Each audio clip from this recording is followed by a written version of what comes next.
In today's video, I'm going to be sharing my tips and tricks on how to create awesome B-roll. So what is B-roll? Put simply, it's video footage that you overlay with music or a voiceover to supplement whatever your video is about. I've just received a handful of products that I'll be reviewing on my YouTube channel, and if you ever watch gear reviews, you'll know that B-roll is an absolute must. Because your viewers want to know exactly what the product looks like, the quality of the materials, how to use it, and so on. I'm currently reviewing a 100mm macro lens from TT Artisan, a gimbal from Zhuyin, and a Motorised Dolly from Newer. This video is not sponsored by any of these brands, but I have been sent these products to keep, but the companies will not have a say on these videos before they are published. Throughout this video, I will show you 5 ways in which I showcase these products via B-roll. Let's get into the list. The first perspective is a top-down shot, which is ideal for box openings and where you want to hold the product in your hands. There are a few ways of achieving this, such as using a tripod with a horizontal bar or using a boom arm. However, the best way is to have a permanent top-down rig so that you don't have to set it up every time. In my home office, I've screwed a tripod head upside down onto the ceiling, and I simply mount the camera to the ceiling using a quick release plate. I flip out the screen so that I can check on focus and exposure. I use 2 lights, a soft LED panel from Sony, which is the main light source, and a second tube light to fill in some of the shadows. I will link to everything in the video in the description below. If you want to have a dark background, then I just leave my glass black desk exposed. Alternatively, I've got a handful of plastic backdrops to create some more visual interest. How much this option costs is going to depend on which approach you take, but screwing this into the ceiling was a pretty cheap but permanent option. The second option is to use a turntable. I picked up this small motorised turntable on Amazon, which plugs into the mains and has 1 speed. If you turn it off and then on again, it reverses the direction, and that's about it. I purchased it in white, but you might be able to find them in different colours. I find the turntable to be a cost-effective and easy way of creating B-roll, where you want to showcase all of the angles of your product. If you want to add a little bit of flair in the edit, then you can speed up the rotation and slow it down to normal speed when you want to highlight one particular area of your product. This option costs less than £20, but more sophisticated versions may be available. The third option is to use a slider. This allows your camera to move along a fixed rail between 2 points, and they come in various lengths. If you do decide to invest in a slider, then I would highly recommend that you get a motorised version for the best results. I purchased a Canova slider years and years ago, which is long enough to create camera movements for real estate video, but it's also practical enough to use for product video work. This slider allows movements from left to right, forwards and backwards, as well as slowly panning around a centre point, which provides you with motion parallax.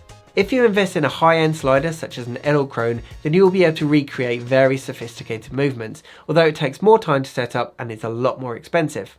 Note that one downside to using a slider for forwards and backwards dolly movements is that the slider rails will end up in the shot until you get towards the end of the slider. Therefore, the amount of forwards and backwards movements using a slider is very limited. A basic motorised slider such as the Canova is going to set you back a few £100s, whereas the Edelkrone ecosystem can cost considerably more, but at the same time unlock a lot more features. The fourth option is to use a gimbal. This is the most versatile option, as the movements can be as subtle or as grand as you like. Gimbals also allow the settings to be customised, as well as being controlled via an app. The downside to using a gimbal is the time required to properly balance your camera, as well as the inability to produce repeated shots again and again. The smallest gimbal that I would recommend to take a mirrorless camera is the Zhuyin Crane M3, or the more recent M3S. If you spend more on a gimbal, then you'll be able to accommodate a larger, heavier camera and lens combo. I tend to orbit around the subject as well as move forwards and backwards to showcase the various angles of the product. If you'd like to know more about using a gimbal, then I'll put a link to my tutorial at the end of this video. The fifth option, which is my most recent addition to my camera bag, is a motorised dolly. This is the DL300 from Newer, which allows controlled movement in a straight line or a fixed radius. It's got 5 different speed settings, it can accommodate up to 3 kilograms and has a maximum travel distance of 10 meters. It can be controlled entirely from the buttons on the device, or if you prefer, it can be controlled via an app, which connects via Bluetooth. The app also unlocks a few additional features, such as time-lapse mode, and also configuring the exact time that you wish the dolly to travel between 2 points. So for example, you can set a distance of 50 centimeters and specify that you would like it to take 2 minutes to travel. Therefore, it will dictate the speed for you. The dolly can also be used for panning movements, slowly showcasing a product from left to right or vice versa, as well as dollying forwards and backwards. I found it to be very quick to set up, and I just use the buttons on the device to control the movements. A benefit of the DL300 over a slider, which creates similar looking results, is that the dolly does not appear in the shot, whereas the slider has got limited use for dolly movements forwards and backwards, as the rails will appear in the shot, especially if you're using a wide angle lens. If you want to create more dynamic movements, then the DL300 pivots around a center point, which is known as an orbit. This is a bit more difficult to get right first time, as you need to keep the distance between the camera and the subject the same throughout the camera move, if you want to keep your object in the center of the frame. If you don't get this right, your subject will slightly drift to one side as you orbit around it. The DL300 is made of metal, has built-in rechargeable batteries, as well as being provided with a ball head, which keeps the camera low down to the ground. Note that the dolly is only 2-wheel drive, and on a few occasions when it was going across my uneven living room floor, it lost traction as one of the driving wheels wasn't touching the floor. Therefore, the DL300 is best used on a perfectly clean and flat surface, such as a desk or a worktop. I managed to shoot some product B-rolls on a desk that was just 60 centimeters deep. Now, since the dolly can only move at such a slow rate, I was comfortable that the camera would not veer off the edge of the table, and the tight turning radius means that it can actually be used in a very small space. If you intend on using it outdoors, for example, then consider buying a sheet of Perspex or something similar, so that you can set it down on the ground and choose a more interesting backdrop. This motorised dolly will set you back just under £200. I'll put all the links in the description below.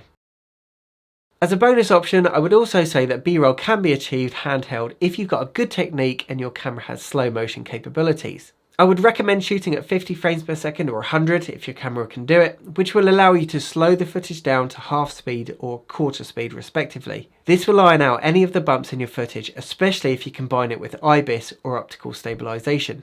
I often shoot handheld videos of products on my desk as I don't have much space in my office and I've got a visually interesting backdrop. If you shoot vertical video, then most of these 5 options will still apply, although you'll have to find a gimbal that supports vertical shooting, and you'll be better off using an L bracket if you're using a slider or a motorised dolly. This will keep the weight over the centre of the device. And there you go, they are the 5 methods that I adopt for shooting B-roll for my YouTube channel. I hope that you found this tutorial helpful. Thank you to the companies that have sent out these products for review. And if you would like to see more tutorials from other people on this topic, then I would highly recommend watching Daniel Schiffer's channel. His work is incredible. Alright, if you've got any questions, let me know in the comments down below. Otherwise, thank you for watching, and I'll see you in the next video.